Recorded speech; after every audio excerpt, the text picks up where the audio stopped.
around 20 years of age, and this skull shows a very severe deformation.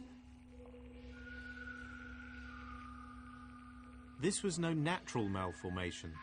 These skulls had been deformed during childhood, deliberately. They used a tight bandage. We do not know about the material. Most probably it was leather or other material. And they started to do this deformation in a very early childhood, in the period shortly after the birth, because the bone is very soft in that time. So if you tie it really tight across here, you can actually make the skull grow in a different way. Yes. But why would a parent do that to their own baby? We think this is a Hun custom, and maybe the inhabitants here made a copy of this custom. And why did they want to be like the Huns? Because the Huns were powerful individuals, powerful people, and they tried to be like this. This is the kind of evidence I need to help me to see the barbarians from a non-Roman point of view. To the people of that remote mountain valley, the most demonized barbarians of them all, the Huns, were not savages to be feared and despised. They were so glamorous and powerful that the community wanted to make their own children look like the Huns.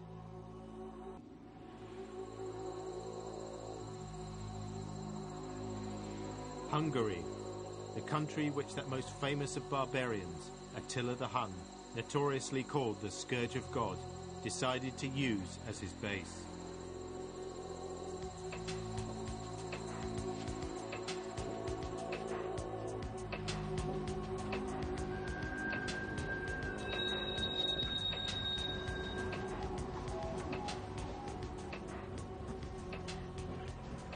The perplexing thing is that although we've all heard of Attila, the Huns themselves left remarkably few traces of their time in Europe. They're practically invisible. Almost all the archaeology they left is the dust and the charcoal of the cities they burned.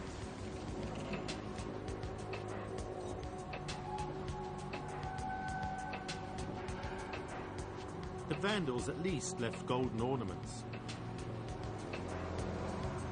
The Huns, though, flashed through Europe like a comet through the sky and disappeared as suddenly as they arrived. But I'm on my way with anthropologist János Tari to meet a man who's devoted his life to searching for the Huns and who doesn't rely on Roman history. We met, appropriately, in a cafe in Attila Street.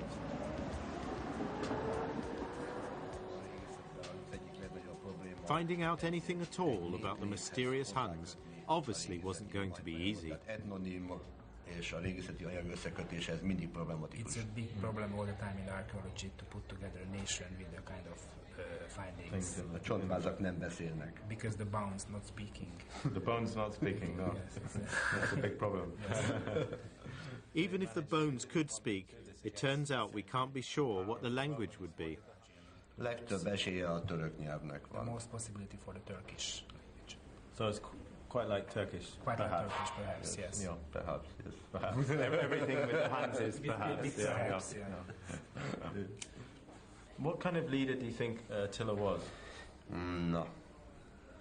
Hát most aztán megkaptam a megfelelő kérdést. Erre nem lehet This is the most horrible question. It's not the possible. most horrible More, question. yes. So the only thing we can be sure about the Huns is the name of Attila. Egyáltalában nem lehetünk Attila nevében biztosak. Attila neve egy gót név. We can't be sure in his name as well. You can't be sure of his name either? No. So when you were young, you hoped to find all the answers to the Huns. Do you think you found all the answers? Nem. No. So, the most famous barbarian leader of the most famous barbarian tribe is still out of reach. Is this as close as I can get to these people, who seem to have vanished from history?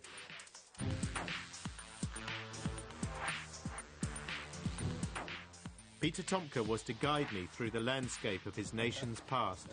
Wow. Then you? And using my Roman map, he placed Hungarian Pannonia in that ancient world. So where did the Huns come from? Huns come from It's the other end. yes. They come all the way. Look. They go down here. Pannonia. That's Pannonia, yes. After years of searching, he literally struck gold near his home in the provincial town of Győr in northwest Hungary, where he was to make an astonishing find. This is good. This is good. It was here he found a hoard of Dark Age treasure, Ezen a vidéken This volt. area was This the is the area. excavation. a discovery so rare it was to shed new light on this invisible people. It could only have belonged to a Hun. It means they were here personally, the Huns were at this location. The Huns were definitely here. Yeah, Definitely. Yeah.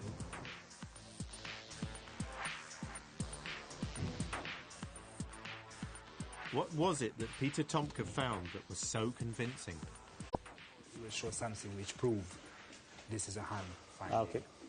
Arany lemezzel borított szobrocskának a maradványa, This is a golden covered little sculpture. ami egy állat alakot. That's an animal, not realistic, yeah? This is the ear and the head and the... Ear, the head and the neck and the body here.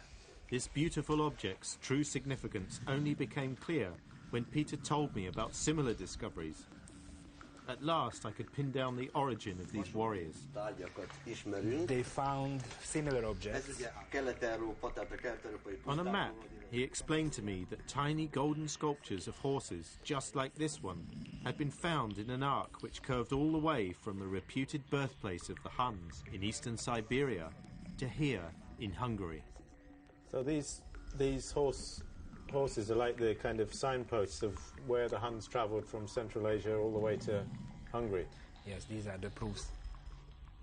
So for the first time, I found barbarian, not Roman, evidence. The Huns had moved from Asia to Europe. But there was something else. The next find symbolized the strength that lay at the heart of Hunnic culture. We find these. Are these from a real Hun bow? Yes. It's a real Hun bow Ezek a parts. full arany. And this is gold. Kína. This is the Hun golden decoration. So all these parts were gold. Ezek ezzel nem lehet egyetlen egy lövéssel leadni, Yeah, it was a very special symbolic thing, he said, because it's impossible to shoot with mert this. különben leröpülnek So egy jelvény. it wasn't actually used Uh, for shooting arrows. It's with this golden bow, it's impossible to shoot. So this is a bow that belonged to a leader of the Huns. Ez az a bizonyos híres gold bow from the Huns.